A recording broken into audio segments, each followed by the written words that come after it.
Perkenalkan, saya Hilbert Paul dan di sini saya ditemani teman saya, Samba. Kami berdua bersama narasumber kami. Halo, saya Dela. Halo, saya Syahra Dani. Di sini kami akan membahas mengenai konflik dan manajemen konflik sebagai bentuk tugas ujian akhir semester mata kuliah Psikologi Industri dan Organisasi. Tanpa memperpanjang kata dan waktu, langsung saja kita mulai. Halo Kak Dela. Halo. Jadi di sini langsung saja Kak Dela. Menurut Kak Dela itu konflik itu apa sih? Baik, jadi untuk definisi konflik sendiri itu diungkapkan oleh beberapa ahli. Salah satunya itu oleh Putman dan Bob. Mereka mendefinisikan konflik itu sebagai suatu interaksi antar individu, kelompok, dan organisasi yang dimana mereka itu memiliki tujuan atau arti yang berlawanan dan merasa bahwa orang lain itu sebagai pengganggu yang potensial terhadap pencapaian tujuan mereka. Oh, jadi bisa saya simpulkan konflik itu adanya tujuan yang berlawanan dan merasa orang lain itu sebagai pengganggu untuk mencapai tujuannya. Ya. Baik, jadi di sini lanjut saja. Tadi kan sudah dijelaskan oleh Kak Dela itu konflik itu apa. Di sini saya mau bertanya, menurut Kak Dela juga apa itu faktor dan penyebab dari konflik? Nah, untuk faktor dari konflik itu sendiri itu dijabarkan menjadi dua. Yang pertama itu faktor manusia dan yang kedua itu faktor organisasi. Nah, untuk faktor manusia itu dapat ditimbulkan karena adanya gaya kepemimpinan yang berbeda mungkin. Terus yang kedua itu personil yang dimana mempertahankan peraturan organisasi yang secara kaku. Terus yang berikut itu adanya ciri-ciri kepribadian seperti sikap egoistik ataupun sikap fanatik dan juga sikap otoriter ataupun sikap kepribadian lainnya. Yang berikut itu untuk faktor organisasi sendiri itu dapat timbulnya konflik itu karena adanya satu persaingan dengan menggunakan sumber daya, persaingan dalam menggunakan sumber daya. Nah, apabila sumber daya terbatas, maka akan timbul persaingan dalam penggunaannya. Jadi ini itu merupakan potensi terjadinya konflik antara unit atau departemen dan suatu organisasi. Yang berikut itu perbedaan tujuan antar unit dalam organisasi.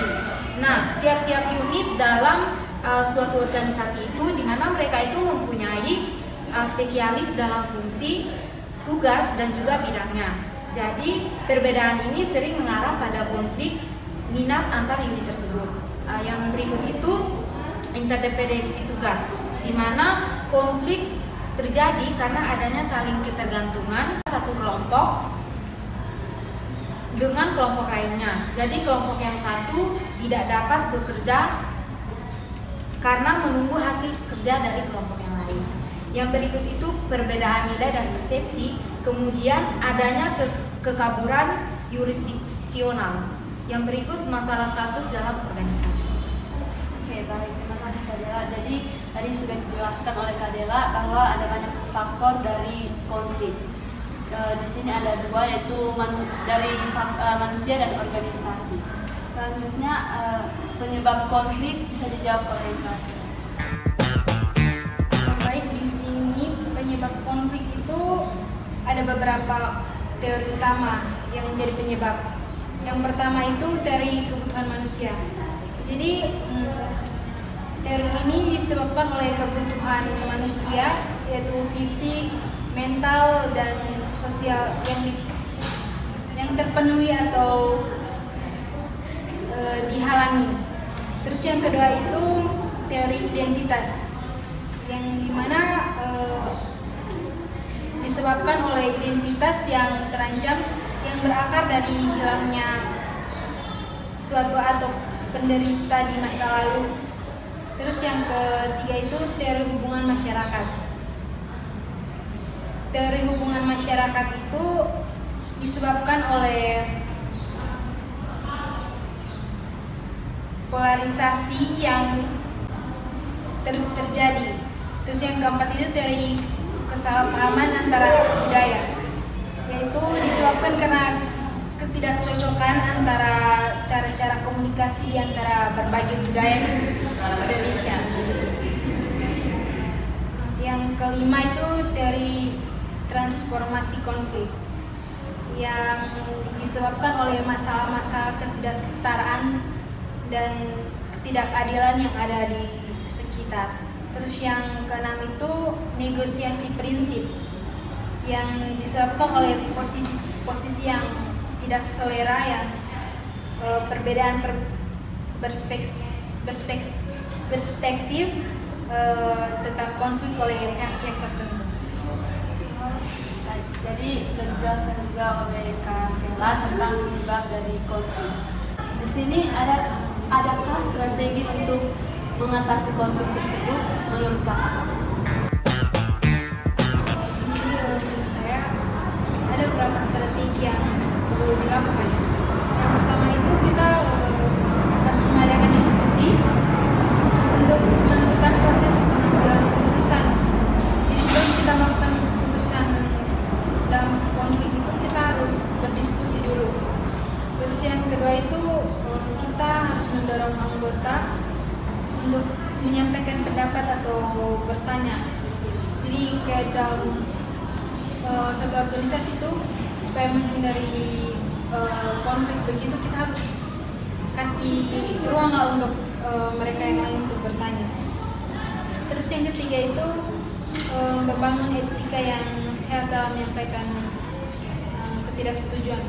Jadi kalau dalam konflik, kalau satu orang menyampaikan dia punya pendapat terus orang lain tidak setuju, tuh kita jangan langsung kayak suruh dia berhenti. Jadi kita harus kayak pelan-pelan untuk menyampaikan bahwa ini saya akan menyanggah begitu supaya jangan terjadi konflik di situ. Terus yang terakhir itu menciptakan suasana yang sehat dalam konflik. Itu saja.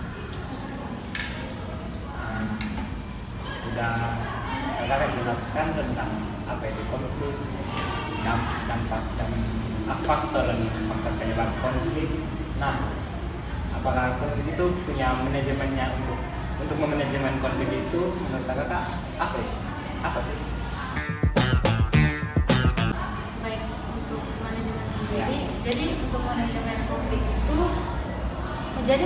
konflik itu cara yang dapat dilakukan dari pihak yang terlibat konflik atau pihak ketiga, di mana untuk menghadapi perselisihan antara dua orang atau dua kelompok atau lebih dari dua kelompok agar mereka itu menemukan titik terang dari suatu permasalahan. Jadi bisa dibilang kalau manajemen konflik itu merupakan cara yang dapat digunakan untuk menemukan titik terang dari suatu permasalahan. Kalau menurut saya ada beberapa strategi untuk manajemen konflik itu sendiri. Yang pertama itu identifikasi peluang, terus yang kedua itu membangun budaya memberikan dan menerima umpan balik. Terima kasih Kak Sela. Jadi teman-teman, di sini tadi sudah dijelaskan oleh Kak Sela dan Kak Dela tentang konflik dan manajemen konflik, mulai dari pengertian, penyebab, faktor dan juga hingga strategi memanajemennya.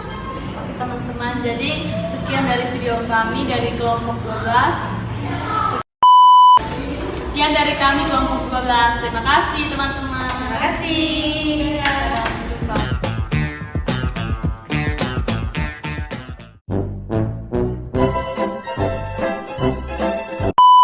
Mulai saja kepada